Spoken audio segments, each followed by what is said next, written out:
Hello बच्चों, let's see this question. This question says train is falling vertically with a speed of 20 meter per second. A person is running in the rain with velocity 5 meter per second and wind also starts blowing with a speed of 15 meter per second, both from west. The angle with the vertical at which the person should hold his umbrella so that he may not get drenched. यानी कि आपको बताना है कि आपके पास rain दे रखी है, wind की वेलोसिटी दे रखी है और पर्सन दे रखा है, तो आपको बताना है कि अम्ब्रेला किस डायरेक्शन में होल्ड करे ताकि आपके पास क्या हो, आदमी बारिश से बच सके। तो पहले तो की कॉन्सेप्ट की बात करते हैं यहाँ पर कि कौन सा की कॉन्सेप्ट यूज आएगा।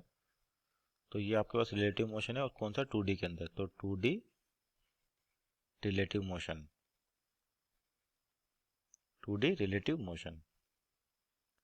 तो देखिए आपके पास मान लीजिए मेन इस डायरेक्शन में चल रहा है, तो आपके पास जो विंड है वो भी इसी डायरेक्शन में चल रही है और ये दे रखा 5 मीटर पर सेकेंड और ये दे रखा 15 मीटर पर सेकेंड। विंड की वेलोसिटी कितनी 15 मीटर पर सेकेंड और मेन की 5 मीटर पर सेकेंड। तो इन दोनों की रिलेटिव वेलोसिटी निकालें तो ये क्या हो जाएगी, velocity of man with respect to wind. ये हो जाएगा velocity of man minus velocity of wind. तो आपके पास यहाँ पर जो क्या वेलोसिटी आ जाएगी, मैन की वेलोसिटी 5 है और विंड की कितनी 15, तो यानी कि माइनस का 10 आई कैप। ये हो जाएगी velocity of man with respect to wind. और आपकी जो रेन है आपके पास किधर जा रही है, वर्टिकल डाउनवर्ड, यानी कि आपके पास वी आर इस डायरेक्शन में है। जो रेन वेलोसिटी ऐसे है और आपके पास velocity of man with respect to wind कितना आ रहा है, -10 आई कैप, यानी कि ऐसे लिख सकते हैं इसको। यानी कि नेगेटिव की बात करें तो आपके पास जैसे इनिशियली अपन ने माना था ये डायरेक्शन आई कैप या एक्स एक्सिस इस तरीके से, तो दोनों सेम डायरेक्शन में है। तो यहाँ जो रिजल्टेंट आ रहा है -10 आई कैप आ रहा है, इसका मतलब जो velocity of man with respect to wind आएगी वो इस डायरेक्शन में आएगी आपके पास। और वैल्यू कितनी इसकी, मैग्नीट्यूड भाग 10 और इसका मैग्नीट्यूड कितना है 20।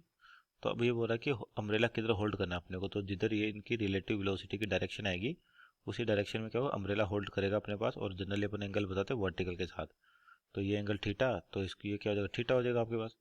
तो यहाँ से अपन टेन थीटा लें तो टेन थीटा होगा परपेंडिकुलर अपॉन बेस।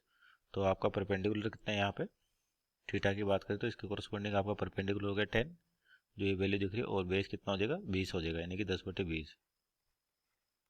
तो ये कितना होगा 1/2। तो यानी कि आपका जो थीटा हो जाएगा वो कितना हो जाएगा 10 इनवर्स 1/2।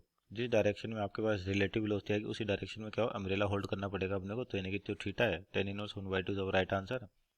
तो ऑप्शन चेक करें यहाँ पे, तो ऑप्शन नंबर 1 इसका राइट आंसर होगा। Hope you understood well, best of luck.